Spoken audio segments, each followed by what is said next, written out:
ഈശോയിൽ സ്നേഹം നിറഞ്ഞവരെ, ചങ്ങനാശ്ശേരി അതിരൂപതാ കേന്ദ്രത്തിൻ്റെ പ്രവേശന കവാടത്തിലാണ് നമ്മളിപ്പോൾ നിൽക്കുന്നത്. ഈ കവാടം നിർമ്മിക്കപ്പെട്ടിട്ട് 90 വർഷങ്ങൾ പൂർത്തിയാവുകയാണ്, അഥവാ ഇതിൻ്റെ നവതി ആഘോഷിക്കുകയാണ്. ഇത് വളരെയധികം പ്രത്യേകതകളുള്ള ഒരു കവാടമാണ്. ചങ്ങനാശ്ശേരി അതിരൂപതയുടെ മുൻ അധ്യക്ഷൻ മാർ ജെയിംസ് കാളാശ്ശേരി പിതാവിൻ്റെ കാലത്താണ് ഇത് നിർമ്മിക്കപ്പെട്ടത്. 1927 മുതൽ 1949 വരെ 22 വർഷക്കാലം ചങ്ങനാശ്ശേരി അതിരൂപതയ്ക്ക് ധീര നേതൃത്വം നൽകിയ വ്യക്തിത്വമാണ് മാർ ജെയിംസ് കാളാശ്ശേരി. അദ്ദേഹത്തിൻ്റെ ധീര നേതൃത്വത്തെക്കുറിച്ച് നമ്മിൽ പലർക്കും അറിവുള്ളതാണ്. സർ CP രാമസ്വാമി അയ്യർ തിരുവിതാംകൂറിൻ്റെ ദിവാനായിരുന്ന കാലഘട്ടത്തിൽ നമ്മുടെ വിദ്യാഭ്യാസ സ്ഥാപനങ്ങളെല്ലാം ഏറ്റെടുത്ത് സർക്കാരിൻ്റേതാക്കുവാനുള്ള ശ്രമങ്ങൾ നടന്നപ്പോൾ അതിനെതിരെ അദ്ദേഹം ശക്തമായിട്ട് പ്രതികരിക്കുകയും വളരെ പ്രസിദ്ധമായിട്ടുള്ള ഇടയലേഖനങ്ങൾ എഴുതുകയും അതുപോലെ തന്നെ വിദ്യാഭ്യാസ പ്രക്ഷോഭത്തിന് നേതൃത്വം നൽകുകയും ചെയ്ത് നമുക്കറിയാം. അദ്ദേഹത്തെക്കുറിച്ച് ഒത്തിരിയേറെ സവിശേഷതകൾ നമുക്ക് പറയാനായിട്ട് സാധിക്കും. അദ്ദേഹം ഈ ഏകാധിപത്യത്തെ, രാജാധികാരത്തെയൊക്കെ വെല്ലുവിളിച്ചുകൊണ്ടാണ് ഈ സമുദായത്തിന് അദ്ദേഹം നേതൃത്വം നൽകിയിട്ടുള്ളത്. അതോടൊപ്പം തന്നെ വളരെയധികം മിഷൻ തീഷ്ണതയുള്ള ഒരു മെത്രാനായിരുന്നു. ചെറുപുഷ്പ മിഷൻ ലീഗ് എന്നുള്ള സംഘടനയും വേദപ്രചാര മധ്യസ്ഥൻ എന്നുള്ള മാസികയും ഒക്കെ ആരംഭിച്ച് അദ്ദേഹം മിഷന് വളരെയധികം നേതൃത്വം നൽകിയിട്ടുണ്ട്. അതോടൊപ്പം തന്നെ ഇന്നത്തെ മലങ്കര കത്തോലിക്ക സഭയിലെ അംഗങ്ങളെ ഈ കത്തോലിക്ക സഭയിൽ ചേർക്കുന്നതുമായി ബന്ധപ്പെട്ട പുനരൈക്യ പ്രവർത്തനങ്ങളിൽ അദ്ദേഹം വളരെ ശക്തമായിട്ട് പ്രവർത്തിച്ചിട്ടുള്ള ആളാണ്. അദ്ദേഹത്തിൻ്റെ ഒട്ടേറെ സവിശേഷതകളെക്കുറിച്ച് സാധാരണയായിട്ട് വ്യക്തികളും ഒക്കെ സംസാരിക്കാറുള്ളതാണ്, അല്ലെങ്കിൽ പ്രസംഗങ്ങളിലൊക്കെ നമ്മൾ കേൾക്കാറുള്ളതാണ്.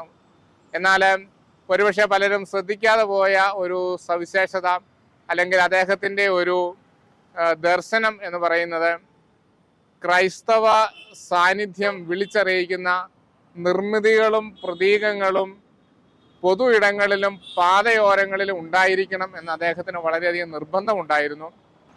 അദ്ദേഹം യൂറോപ്യൻ രാജ്യങ്ങളെ സന്ദർശിച്ചിട്ടുള്ള വ്യക്തിയാണ്. റോമിൽ താമസിച്ച് പഠിച്ചിട്ടുള്ള വ്യക്തിയാണ്. അവിടെയൊക്കെ അദ്ദേഹം വലിയ കത്തീഡ്രലുകളും ബസിലിക്കകളും ധാരാളം ക്രൈസ്തവ നിർമ്മിതികളുമൊക്കെ കണ്ട് പരിചയിച്ചിട്ടുള്ളൊരു വ്യക്തിയാണ്. അവ കണ്ട് അവയിൽ നിന്ന് ഒരു പ്രചോദനം സ്വീകരിച്ച് തൻ്റെ നാട്ടിലും ഈ ഒരു ചെറിയ ക്രൈസ്തവ സമൂഹമുണ്ട്, എന്നാൽ ആ സമൂഹത്തിൻ്റെ സാന്നിധ്യം പുറം ലോകത്തെ വിളിച്ചറിയിക്കുന്ന നിർമ്മിതികൾ ഉണ്ടാകണമെന്ന് അദ്ദേഹം ആഗ്രഹിക്കുകയും അദ്ദേഹം മെത്രാനായതിനു ശേഷം ഇപ്രകാരമുള്ള നിർദ്ദേശങ്ങൾ അദ്ദേഹം ധാരാളമായിട്ട് നൽകുകയും ചെയ്തു. അത് പള്ളികൾക്ക് മാത്രമല്ല, സഭാസ്ഥാപനങ്ങൾക്ക് മാത്രമല്ല, പാതയോരങ്ങളിൽ സമീപത്തായിട്ട് നിർമ്മിക്കപ്പെടുന്ന ഭവനങ്ങൾ പോലും ഇപ്രകാരം ഇവിടുത്തെ സുറിയാനി ക്രൈസ്തവരുടെ പ്രൗഢിയും മാഢ്യതയും വിളിച്ചറിയിക്കത്തക്ക രീതിയിൽ നിർമ്മിക്കണമെന്നുള്ള അദ്ദേഹത്തിൻ്റെ നിർബന്ധമായിരുന്നു. അദ്ദേഹത്തിൻ്റെ ഇപ്രകാരമുള്ള ഒരു വീക്ഷണത്തിൻ്റെ ഭാഗമായി ആദ്യമായി രൂപീകരിക്കപ്പെട്ട ഒരു നിർമ്മിതിയാണ് നമ്മുടെ ഈ പ്രവേശന കവാടം അഥവാ ഈ ആർച്ച് എന്ന് പറയുന്നത്.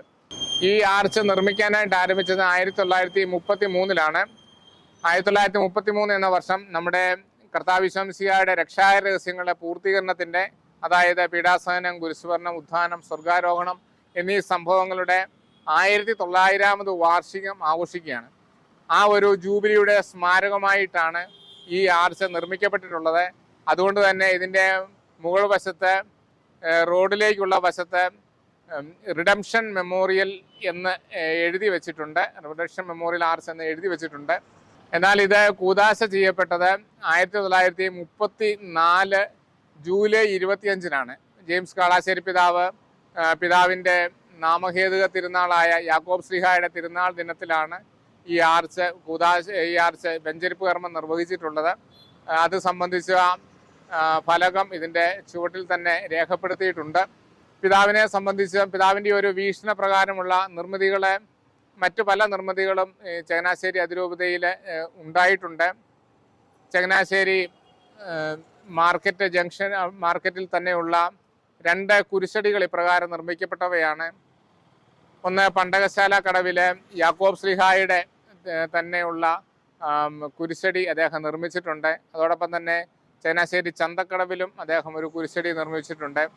ഇവയിലേക്ക് ഇതോടൊപ്പം തന്നെ നമ്മൾ മനസ്സിലാക്കേണ്ട മറ്റൊരു വലിയൊരു നിർമ്മിതിയാണ് ചങ്ങനാശ്ശേരി SB കോളേജിൻ്റെ മുൻപിലുള്ള വലിയ ഗോപുരവും അതിൻ്റെ മുൻപിലെ ക്രിസ്തുരാജൻ്റെ ഈ നഗരത്തെ മുഴുവൻ അനുഗ്രഹിച്ചുകൊണ്ട് കൈവിരിച്ച് നിൽക്കുന്ന ക്രിസ്തുരാജൻ്റെ തിരുസ്വരൂപം എന്ന് പറയുന്നത്. അത്രയും വലിയൊരു ഗോപുരം ചങ്ങനാശ്ശേരിയിൽ മറ്റെവിടെയെങ്കിലും ഉണ്ടോ എന്ന് എനിക്കറിയത്തില്ല. അദ്ദേഹം ഇതെല്ലാം നിർമ്മിച്ചത് ഒരുപക്ഷെ വളരെയധികം സാമ്പത്തിക സാഹചര്യങ്ങളുള്ള ഒരു സാഹചര്യത്തിലല്ല അദ്ദേഹം ഇവയൊക്കെ നിർമ്മിച്ചിട്ടുള്ളത്. പ്രത്യേകിച്ച് ഒന്നാം ലോകമഹായുദ്ധം കഴിഞ്ഞ് വളരെയധികം ദാരിദ്ര്യം അനുഭവപ്പെടുന്നു. ആളുകൾ പലരും ജീവിത മാർഗങ്ങൾ തേടി മലബാറിലേക്കും മറ്റും കുടിയേറുന്ന ഒരു സാഹചര്യത്തിലും അദ്ദേഹം വളരെ ഞെരുക്കപ്പെട്ട ഒരു സാമ്പത്തിക സാഹചര്യത്തിലാണ് ഇവയൊക്കെ നിർമ്മിച്ചിട്ടുള്ളത്.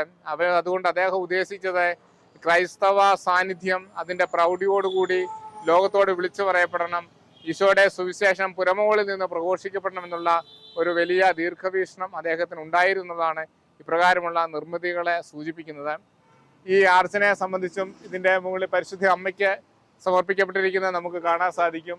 Gate of heaven pray for us എന്ന് ഇതിൽ എഴുതി വെച്ചിട്ടുണ്ട്.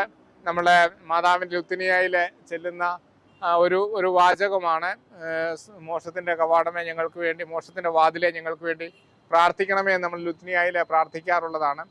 സ്വർഗാരോപിത മാതാവിൻ്റെ തിരുസ്വരൂപവും ഇതോടൊപ്പം തന്നെ ഇവിടെ പ്രതിഷ്ഠിച്ചിട്ടുണ്ട്.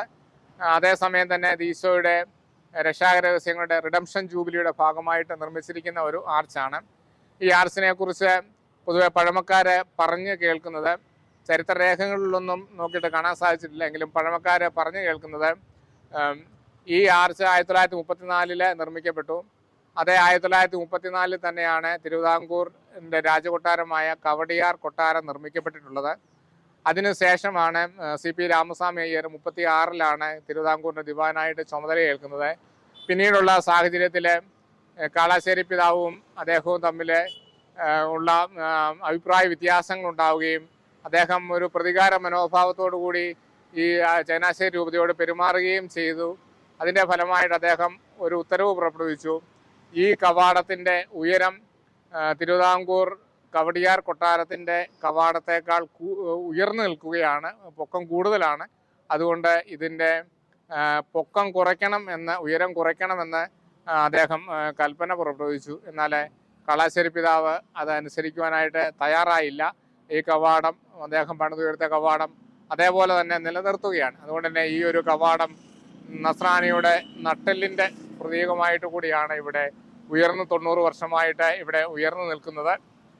തീർച്ചയായിട്ടും നമ്മളെ വളരെ അഭിമാനപൂർവ്വമാണ് നമ്മളെ ഈ ഒരു കവാടത്തെ നോക്കിക്കാണേണ്ടത്. കാരണം രാജാധികാരത്തെ പോലും വെല്ലുവിളിക്കുവാനായിട്ട് പ്രാപ്തമായ ഒരു സമുദായം ഇവിടെ ഉണ്ട് എന്നുള്ള ഒരു ഏകാധിപതികളെ പോലും വെല്ലുവിളിക്കുന്ന ഒരു ധീര നേതൃത്വം നൽകിയ സഭാധ്യക്ഷന്മാർ നമുക്കുണ്ടായിരുന്നു എന്നൊക്കെ ഈ കവാടം നമ്മോട് വിളിച്ചു പറയുകയാണ്. ഈ കവാടത്തെ നമ്മൾ വെറും ഒരു നിർമ്മിതിയായിട്ട് മാത്രമല്ല കാണേണ്ടത്, വെറും കട്ടയും സിമെൻറ്റും കൊണ്ട് നിർമ്മിച്ചിരിക്കുന്ന ഒരു ആർച്ച് എന്നതിനേക്കാൾ ഉപരിയായിട്ട് ഇതൊരു ചരിത്ര സ്മാരകമാണ്. ഒത്തിരിയേറെ ചരിത്ര സംഭവങ്ങൾക്ക് ഇത് സാക്ഷ്യം വഹിച്ചിട്ടുണ്ട്. കാളാശ്ശേരി പിതാവ് നേതൃത്വം നൽകിയ വിദ്യാഭ്യാസ പ്രക്ഷോഭം, അതോടൊപ്പം തന്നെ പൗത്യ പിതാവ് 72 നേതൃത്വം നൽകിയ കോളേജ് സമരം എന്നറിയപ്പെടുന്ന വിദ്യാഭ്യാസ പ്രക്ഷോഭം, പിന്നീട് സ്വാശ്രയ വിദ്യാഭ്യാസ സംരംഭങ്ങളുമായിട്ട് ബന്ധപ്പെട്ടിട്ടുള്ള സമരങ്ങൾ, അതുപോലെ തന്നെ വിമോചന സമരം, ഇങ്ങനെ ധാരാളം ചരിത്ര സംഭവങ്ങളും നമ്മുടെ നസ്രാണി സമുദായത്തിൻ്റെ ഐതിഹാസിക പ്രക്ഷോഭങ്ങളുമായി ബന്ധപ്പെട്ട് ഈ കവാടത്തിന് വളരെയധികം ബന്ധമുണ്ട്. ഇപ്രകാരം പല സമരങ്ങളുടെയും ആരംഭം ഇതിൻ്റെ ചുവട്ടിൽ നിന്നാണ്. അതുമായി ബന്ധപ്പെട്ട ജാഥകളും റാലികളും ഒക്കെ തന്നെ ഈ ഒരു കവാടത്തിൻ്റെ ചുവട്ടിൽ നിന്നാണ് ആരംഭിച്ചിട്ടുള്ളത്. അവയ്ക്കൊക്കെയും ഈ ഒരു കവാടം സാക്ഷിയാണ്. ഏറ്റവും അവസാനമായിട്ട് ഈ കവാടം സാക്ഷ്യം വഹിച്ചത് നമുക്കെല്ലാവർക്കും പ്രിയങ്കരനായ അഭിന്ധ്യ പൗത്യ പിതാവിൻ്റെ വിടവാങ്ങലിനാണ്. പിതാവിൻ്റെ മൃതശരീരം വഹിച്ചുകൊണ്ടുള്ള വിലാപയാത്ര കടന്നു വന്ന അവസരത്തിൽ അത് കണ്ടുകൊണ്ടിരുന്ന നമ്മളെ ഏവരെയും ഒത്തിരിയേറെ കണ്ണീരിലാഴ്ത്തിയ ഒരു സംഭവമാണ് ആ മൃതശരീരം വഹിക്കുന്ന വാഹനം ഈ ആർച്ചിൻ്റെ ചുവട്ടിൽ വന്ന് ഏതാണ്ട് അരമണിക്കൂറിൽ കൂടുതലായിട്ട് ഇവിടെ ആ വാഹനം നിശ്ചലമായി പോയി. ഒരു തരത്തിലും മുന്നോട്ട് കൊണ്ടുപോകാൻ പറ്റാതിരുന്ന ഒരു സാഹചര്യം നമ്മളേവരും തന്നെ ഒരു കണ്ട കാര്യം ഓർക്കുന്നുണ്ടായിരിക്കാം. അപ്രകാരം ഈ ഒരു കവാടം ഏറ്റവും അവസാനമായി സാക്ഷ്യം വഹിച്ചിട്ടുള്ളത് അഭിയന്ത പൗത്യ പിതാവിൻ്റെ വേദനാനിർഭരമായിട്ടുള്ള ഒരു വിടവാങ്ങലിനാണ്. നമ്മൾക്ക് ഈ ചരിത്ര സ്മാരകങ്ങളെക്കുറിച്ച് നമ്മൾ അറിഞ്ഞിരിക്കണം. നമ്മുടെ ചരിത്രത്തെക്കുറിച്ച് നമുക്ക് ബോധമുണ്ടായിരിക്കണം. ഇവയെക്കുറിച്ചൊക്കെ നമ്മളെ ആഴമായിട്ട് പഠിക്കേണ്ടതുണ്ട്. കാരണം നമ്മുടെ ചരിത്രം നമ്മളെ പലപ്പോഴും വിസ്മരിച്ച് കളയുകയാണ്. പലരും അതുകൊണ്ട് തന്നെ നമുക്ക് ഒത്തിരിയേറെ ദോഷങ്ങൾ ഉണ്ടാകുന്നുണ്ട്. നമ്മൾ പലപ്പോഴും വ്യാജ ചരിത്ര നിർമ്മിതികളുടെ ഇരയായിട്ട് തീരുകയും നമ്മളുടെ പാരമ്പര്യങ്ങളും അല്ലെങ്കിൽ നമ്മൾ രൂപീകരിച്ചിരിക്കുന്ന പ്രസ്ഥാനങ്ങളുമൊക്കെ മറ്റു പലരും അവരുടേതായി സ്വന്തമാക്കുകയും ചെയ്യുന്ന ഒരു സാഹചര്യത്തിൽ നമ്മുടെ ചരിത്രങ്ങളെക്കുറിച്ചും നമ്മുടെ പാരമ്പര്യങ്ങളെക്കുറിച്ചും ഒക്കെ നമുക്ക് ബോധ്യമുണ്ടായിരിക്കണം. നമ്മുടെ ചരിത്ര സ്മാരകങ്ങളെല്ലാം തന്നെ സംരക്ഷിക്കപ്പെടുകയും അവയുടെ തികഞ്ഞ പ്രാധാന്യത്തോടുകൂടി വീക്ഷിക്കപ്പെടുകയും ചെയ്യണം. ചരിത്രത്തെക്കുറിച്ചുള്ള ഒരു യഥാർത്ഥമായിട്ടുള്ള ഒരു ബോധവും ആത്മാർത്ഥത നിറഞ്ഞ അന്വേഷണവും നമുക്ക് ഓരോരുത്തർക്കും ഉണ്ടാകണം. ഈ ആർച്ച് ഇവിടെ നവതി ആഘോഷിക്കുമ്പോൾ തീർച്ചയായിട്ടും നമ്മളെ ഓർമ്മിപ്പിക്കുന്നത് ചരിത്രത്തെക്കുറിച്ച് കൂടുതൽ തീക്ഷ്ണതയോടുകൂടി അന്വേഷിക്കുവാനായിട്ട് ഇത് നമ്മളെ പ്രചോദിപ്പിക്കുന്നു. ഈ ഒരു ചരിത്ര സ്മാരകത്തിൻ്റെ നവതി ആചരിക്കുമ്പോൾ തീർച്ചയായിട്ടും നമുക്ക് ചരിത്രത്തെക്കുറിച്ചുള്ള ഓർമ്മകൾ നമ്മളുണ്ടാകട്ടെ. ചരിത്രം കൂടുതൽ പഠിക്കുവാനും അവയിൽ നിന്ന് പ്രചോദനം സ്വീകരിക്കുവാനുമായിട്ടുള്ള ഒരു ത്വര നമ്മിലേവർക്കും ഉണ്ടായിരിക്കട്ടെ.